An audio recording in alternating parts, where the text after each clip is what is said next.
तो किया जाए बच्चों। तो आज हम लोग क्या देखेंगे, शब्द के आगे का हिस्सा देखेंगे।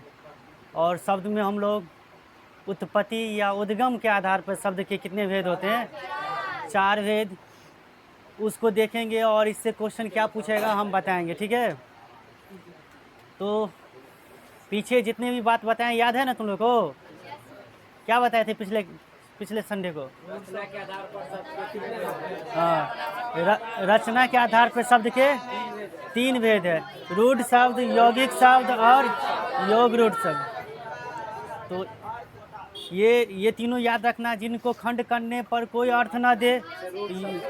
रूढ़ है, खंड करने पर कोई अर्थ दे तो वो क्या है, यौगिक है।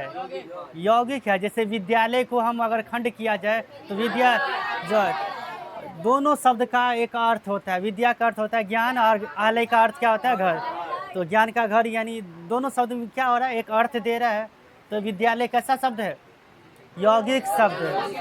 वैसे पूछ देगा निम्नलिखित में कौन यौगिक शब्द है, शब्द का या दिया रहेगा ऑप्शन में, आपको ऐसे चुनना है। तो परिभाषा याद रहेगा ना तो आसानी से टिक कर लोगे कि नहीं। ऐसे हम लोग योग रूढ़ में क्या देखे थे, ऐसे शब्द को कहते हैं जो साधारण अर्थ को छोड़कर एक विशेष अर्थ प्रकट करता है, उसे हम लोग क्या कहते हैं, योग रूढ़। जैसे देखे थे लंबोदर देखे थे, और क्या देखे थे,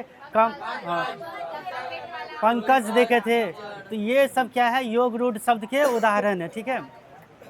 आज हम लोगों को क्या देखना है, उत्पत्ति या उद्गम के आधार पर शब्द के 4 भेद। देखिए हम 3 आधार पे बता दिए। पहला बताए थे, याद है पहला क्या बताए थे, अर्थ के आधार पे शब्द के 2 भेद, सार्थक शब्द और निरर्थक शब्द। दूसरा हो गया रचना के आधार पे शब्द के 3 भेद। और आज क्या पढ़ रहे हैं हम लोग, उत्पत्ति या उद्गम के आधार पे शब्द के 4। हाँ, तो वैसे कोई पूछे शब्द के आधार, कोई कहेगा शब्द के भेद कितने, तो ये इसका सही उत्तर देना उचित नहीं है। अब आधार क्या लिया गया है, रचना के आधार पर पूछे तो 3, उत्पत्ति के आधार पे 4, अर्थ के आधार पे 2। अब हम लोग अगले क्लास में पढ़ेंगे क्या, रूपांतरण के आधार पे शब्द के कितने भेद हैं, तो 2 भेद हैं, विकारी शब्द और अविकारी शब्द। तो इनका केवल परिभाषा पूछता रहता है। तो पार्ट ऑफ स्पीच हम लोग पढ़े ना, संज्ञा सर्वनाम, ये 4 गो शुरुआत का क्या है, विकारी है, और बाकी 4 गो क्या है, अविकारी है। चलिए, तो क्या लिखे हैं, उत्पत्ति या उद्गम के आधार पर शब्द के कितने भेद, एक बार बोलिए, चारों का नाम क्या सब है। अगर शब्द से सबसे ज्यादा क्वेश्चन यदि किसी से आ सकता है तो वही उत्पत्ति के आधार पर से आ सकता है।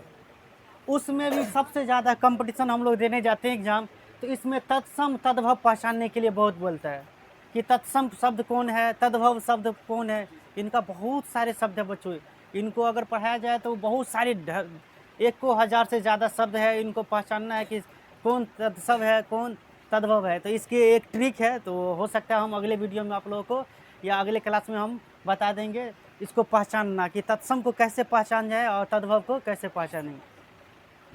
तो पहला क्या देख रहे हैं, तत्सम शब्द। तत्सम शब्द, तो बोलिए तत्सम शब्द किसे कहते हैं।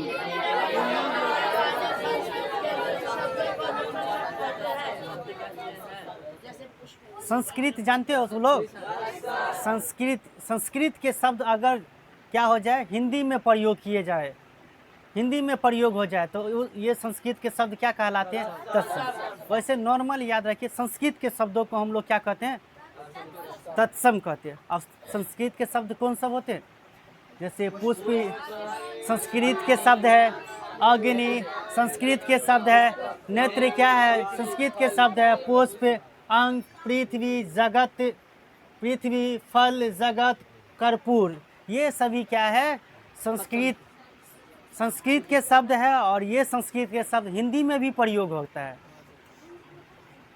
हिंदी में कहीं नहीं देखी है तुम, हिंदी में पृथ्वी नहीं लिखा रहता है, पुस्तक नहीं लिखा रहता है, अग्नि नहीं लिखा रहता है, पुष्प नहीं लिखा रहता है, लिखा रहता है ना, है इसका संस्कृत का शब्द, लेकिन हम लोग प्रयोग कहाँ करते हैं, हिंदी में। इसीलिए हम इनको क्या कहेंगे, तत्सम शब्द। याद रहेगा, कैसे याद रखोगे,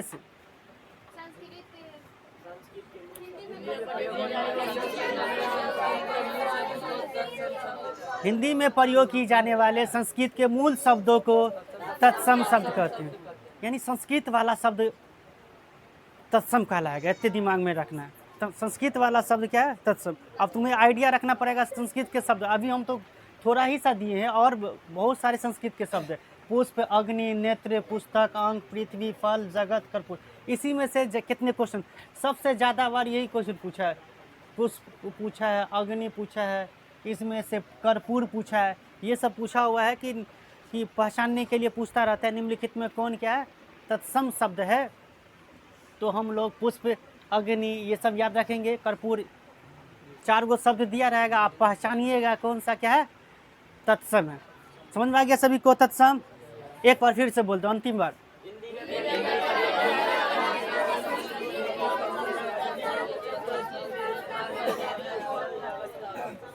याद हो गया? एक बार आंख मूंद करके बोलो।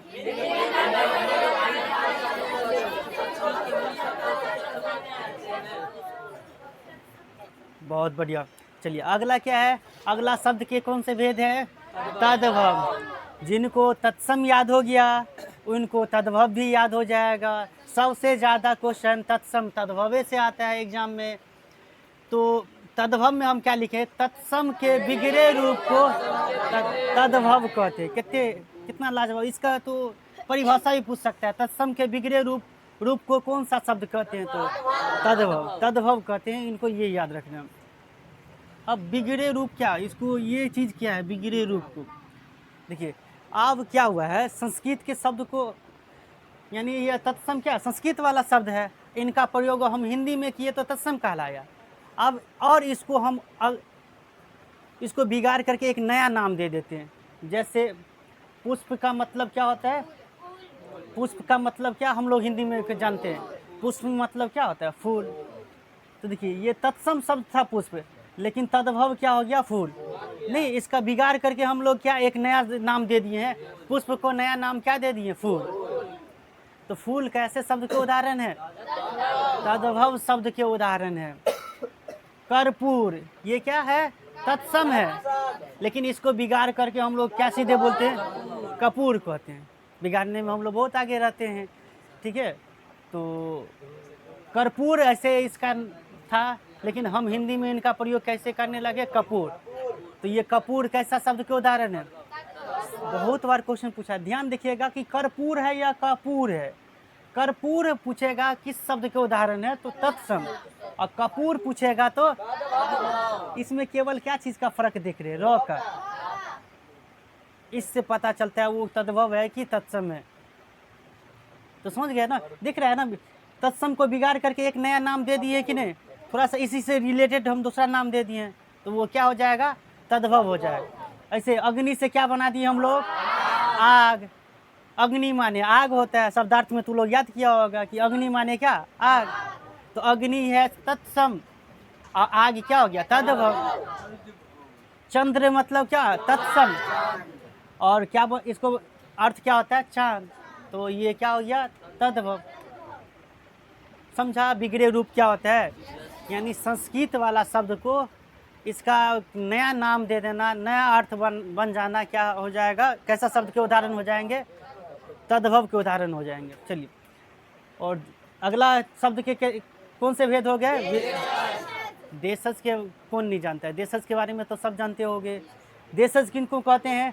देश के बोलचाल में पाए जाने वाले शब्द को देशज शब्द कहलाते हैं। देश के बोलचाल में पाए जाने वाले शब्द क्या कहलाते हैं? देशज। अब देश में, जैसे हम भारत देश से, हम लोग भारत में रहते हैं, तो हम लोग कुछ अपने देश में या कौन सा शब्द का यूज करते हैं? जैसे पगड़ी, डिबिया, लोटा, फुनगी। ये शब्द कैसे शब्द के उदाहरण है? देशज शब्द के उदाहरण है। अब से पूछेगा पगड़ी किस शब्द के उदाहरण है? देशज। या निम्नलिखित में कौन पगड़ी उदाहरण है किस शब्द का? देशज। या देशज शब्द निम्नलिखित में कौन है? तो ये सब देख लो कि पगड़ी, डिबिया, लोटा, फुनगी, ये सब शब्द क्या है? देशज है। क्योंकि ये हम लोग ना समझते हैं पगड़ी क्या होता है? माथा पे बांधने वाला होता है। लेकिन अन्य देश के लोग यहाँ पर जाएंगे तो उनका देश का अलग ही देश शब्द होगा। भारत में अलग है देशज शब्द। क्या भारत में ही देशज शब्द है? हर देशों में होता होगा। खैर हम लोगों को भारत एक से बारे में ज़्यादा पूछेगा ना। तो समझ में आया देशज शब्द के उदाहरण? समझ गया? समझ गया देशज शब्द के उदाहरण? देशज शब्द किसको कहते हैं? बोलो एक बार फिर से। देश के बोलचाल में पाए जाने वाले शब्द क्या कहलाते हैं? देशज कहलाते हैं। उदाहरण बोलो। पगड़ी, डिबिया, खुनगी, है ना, लोटा, और बाल्टी भी बोल सकते हो, बाल्टी भी। ये सब शब्द क्या है? इसे शब्द के उदाहरण है देशज। Very good. डोल, डोल कहते हैं। बाल्टी तो हो गया हिंदी शब्द हो गया, तो ये बाल्टी हो जाएंगे, बाल्टी हो जाएंगे, तद्भव के उदाहरण हो जाएंगे। इसका संस्कृत में जो नाम होगा वो हो जाएगा तत्सम के उदाहरण। क्लियर है? हम लोग तत्सम जान गए, तद्भव हो गया, देशज। अगला शब्द के उदाहरण क्या है? उत्पत्ति के आधार पर अगला शब्द कौन है? विदेशज। नामे में है विदेशज। विदेशज यानी विदेश नामे में है, नहीं?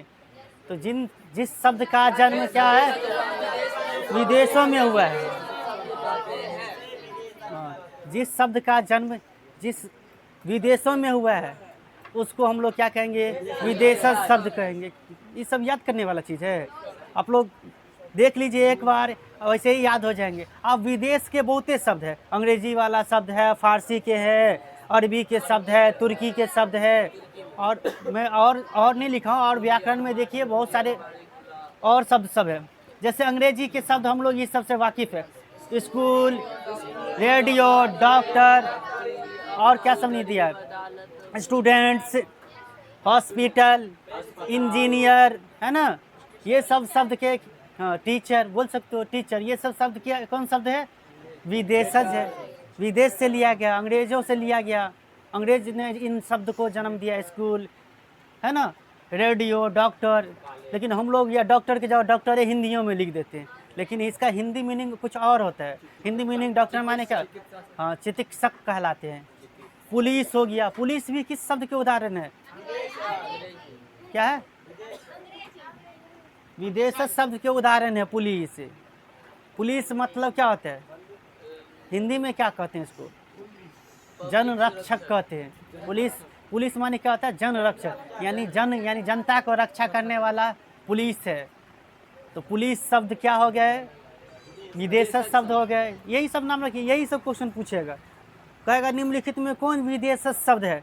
ये सब नाम याद रखिए, ये सभी विदेश शब्द है। हाँ, लेकिन अलग अलग ये भाषा देशों में हो। अंग्रेजी के ये शब्द है, ये अरबी के है, फारसी के है, पुर्तगाली है, तुर्की है। ये सभी सब देख रहे हैं, वो ये विदेशों में हुआ है जन्म इनका। समझ गए बच्चों? क्या हुआ है? इनको विदेशों में इनका जन्म हुआ है। जैसे अरबी का शब्द है, तो यानी ये अरबी का शब्द कहाँ से हम लोगों का आया? अरबी कहाँ से आया? अरे अरबी देश ये हम लोगों का कौन है? सऊदी अरब। वहाँ पे अरबी बोला जाता है ना? तो ये अक्ल हो गया, गरीब हो गया, अदालत हो गया, और बहुत सारे शब्द जैसे गिरफ्तार हो गया। ठीक है, ऐसे शब्द सब क्या हो जाएंगे? अरबी के शब्द कहलाएंगे। इनको याद रखेंगे। उदाहरण में फारसी क्या हो गया? अंगूर, आवारा, गुलाब, अनार। ये सब शब्द क्या हो जाएंगे? फारसी के शब्द है, लेकिन सब कहलाएंगे विदेशज। सब विदेशज शब्द कहलाएंगे। पुर्तगाली कौन हो गया? आलमारी, अनानास। ये सब क्या है? विदेशज शब्द है। तुर्की से कौन सा आया? कुली, कुर्ता, बाबा, बेगम। ये सब क्या है? तुर्की के शब्द है। तुर्की में जन्म हुआ है, इसीलिए तुर्की एक विदेश है, इसीलिए हम इन सभी शब्दों को हम कुली, कुर्ता, बाबा, बेगम को हम लोग विदेश शब्द कह सकते हैं। क्वेश्चन क्या पूछेगा? तो या तो सीधे आपको परिभाषा ही पूछ दे, या नहीं तो इनके उदाहरण। ज़्यादा क्वेश्चन क्या पूछेंगे? उदाहरण पूछेंगे। तो हम लोग इस बार लगभग हम लोग शब्द टॉपिक को इंड ही कर दिए हैं। दो बात, एक रह गया रचना नहीं, रूपांतरण के आधार पर शब्द के दो भेद, विकारी और अविकारी। अगले संडे को हम बता देंगे। ठीक है, हम इस बार जो है 2024 में जितने क्वेश्चन आया है ना, वो चीज़ हम अभी 3-4 गो क्वेश्चन पूछा हुआ है, अभी तक जितने पढ़ा है ना शब्द, उसी से क्वेश्चन आया है। तो हम वो उसको लिख रहे हैं, तुम लोग बना के दिखाओगे, और इसके बाद जिनको सही होगा मैं सही कर दूंगा। ठीक है।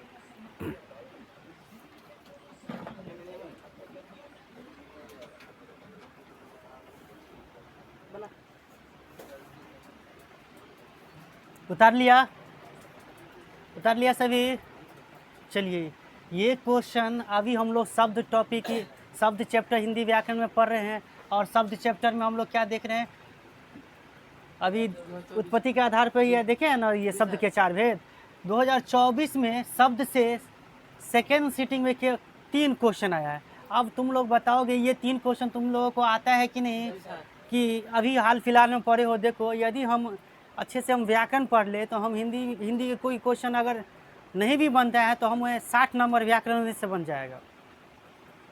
100 नंबर ऑब्जेक्टिव होगा, 100 नंबर ऑब्जेक्टिव में से 60 नंबर क्या होगा? व्याकरण, और 40 नंबर क्या होगा? हिंदी किताब से रहेगा। तो व्याकरण काफ़ी हद तक आसान होता है कि नहीं? देखिए, कोई चीज़ याद करना है, कोई आपको प्रेशर जा रहा है, दिमाग में बोझ हो रहा है, भाई सही से सर जितने आपको मैं समझा रहा हूँ अगर समझ जाते हो, पता नहीं मैं तुम लोग समझ पाते हो कि नहीं, मैं जितना चीज़ें बता रहा हूँ समझ जाते हो ना? चलो, तो जिनसे पूछेंगे इनका उत्तर वही बताएंगे। तो 1 नंबर का उत्तर संगीता बताएगी कि निम्नलिखित शब्दों में तत्सम कौन है? कौन है? क्या है सी में? कपूर। तुम बताया है? नहीं सर, ऑप्शन से गलती है बोल रहा है। चलो बैठो। राधा तुम बताओ, क्या सही है इनका आंसर? क्या होगा इसका सही आंसर? आप लोग बताओ। एकदम सही। अभी हम लोग देखे हैं कि तत्सम तो कहते हैं संस्कृत वाले शब्द, है ना? संस्कृत के शब्दों को हम यदि हिंदी में प्रयोग हो जाए तो इसको हम लोग क्या कहते हैं? संस्कृत के शब्दों को हम लोग क्या कहते हैं? तत्सम कहते हैं। और संस्कृत के शब्द इसमें से केवल कौन था? कर्पूर। उदाहरण में भी लिए थे, बैठ जाओ। कर्पूर क्या है? तत्सम शब्द के उदाहरण है। देखो, निम्न शब्दों में तत्सम कौन है? आम है? आम नहीं है। आम संस्कृत के शब्द थोड़ी है। नीम भी नहीं है। देखिए कैसे ऑप्शन दिया है। भाप भी नहीं है। भाप क्या हो जाएगा? ये देशज शब्द में आ जाएगा, भाप। कर्पूर इज राइट आंसर। कि तत्सम तुम्हें याद रखना है। तत्सम क्या? संस्कृत वाला शब्द, और संस्कृत वाला तो कर्पूरे है। इसीलिए जिसने ये सी ऑप्शन को टिक लगाया है, इनका समझो 1 नंबर सही हो गया। हाँ, जांच तो होगी कि जो 2 नंबर क्वेश्चन का आंसर बता देगा हमारे बच्चे, वो समझेंगे हाँ क्लास में बैठा हुआ था और सही चीज जो सब चीज़ें समझ रहा था। चलो बताओ, इमाम बता, हाथ उठाया सबसे पहले, बताओ। विदेशज। चलो आतिफ कमाल, आप बताइए। वेट कर लेते हैं थोड़ी सी। 3 डी नंबर। चलिए जहीर बता दीजिए। सब इंटेलिजेंट स्टूडेंट से पूछ लेते हैं, देखते हैं इंटेलिजेंट वाला सब क्या कहता है। चलिए दानिश बताएगा। डी है, सब डी जाएगा। डी तू लोग क्या लगाया बताओ? एकदम क्या है, ये आंसर सही है।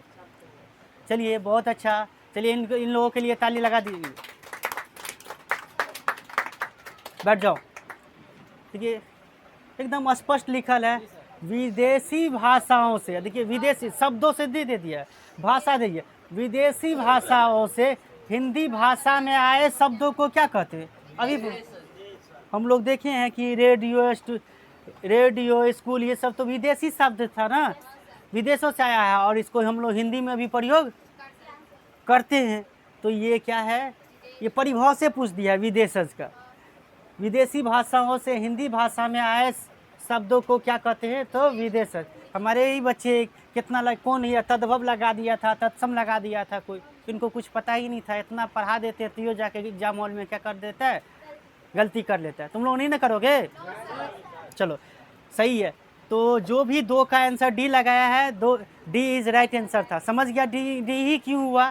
कि विदेश से जब हिंदी में कोई आया है, यानी हम लोग जो प्रयोग करते हिंदी में, जैसे रेडियो है ना, स्कूल, पुलिस, ये सब क्या करते हैं? हिंदी में प्रयोग करते हैं। तो ये विदेशी शब्द है। अगला है निम्नलिखित शब्दों में योग रूढ़ शब्द। ये अगले संडे पढ़े थे। चलिए कि जिनसे पूछते हैं वही। चलिए सफीना बताएगी। चलिए सही है। चलिए सही है, तुम लोग क्या लगाए हो? बहुत बढ़िया। चलिए इनका सही आंसर क्या है? ए इज राइट आंसर, लंबोदर होता। और तू लोग समझ गया ये तीनों क्वेश्चन का उत्तर? तो इसी तरह से देख रहे हो कि ये सभी क्वेश्चन कैसे क्वेश्चन बन रहे हैं, ऑब्जेक्टिव कहाँ से क्वेश्चन बन रहे हैं, कुछ पूछा जा सकता है। यदि कंसेप्ट पता होगा तो तुम आसानी से कर लोगे। तुम जो चीज़ हम बताते रहते हैं ना, उनको ध्यान से सुना करना, वही चीज़ तुम्हें काम आएंगे। भले ही तुम कॉपी में तो लिख लिया है जितने भी है, वो चीज़ ज़्यादा देर तक नहीं रहेगा। तुम सुना कितने रुचि में, कितना तुम्हें इंटरेस्ट था उस चीज़ सुनने में, वो एग्ज़ाम हॉल में बहुत इंपॉर्टेंट है, वो काम आएगा। तो व्याकरण में अगले संडे ये जितने भी बताए, उत्पत्ति या उद्गम के आधार पर शब्द के 4 भेद, उनको याद कर लेंगे, ठीक है। अगले दिन हम लोग आएंगे तो रूपांतरण के आधार पर शब्द के 2 भेद होते हैं, इनको देखेंगे। अब हम लोग क्या करते हैं, हिंदी में क्या चल रहा था? हिंदी में जिंदा है तो अच्छा, पहला चैप्टर चल रहा था। चलिए ठीक है। जो बच्चे वीडियो देख रहे हैं भाई, अगर क्लास 10th के स्टूडेंट हैं तो आप वीडियो से देख करके लाभ उठा सकते हैं। मैट्रिक परीक्षा 2025 में देने वाले हैं, तो इनसे आप ज़्यादा से ज़्यादा वीडियो देख करके आप अपने ज्ञान को बढ़ा सकते हैं और मुझे सपोर्ट कर सकते हैं। और कैसा वीडियो है वो थोड़ा सा कमेंट में लिखिए कि आप लोगों को कैसा ये वीडियो लग रहा है, ठीक है। धन्यवाद।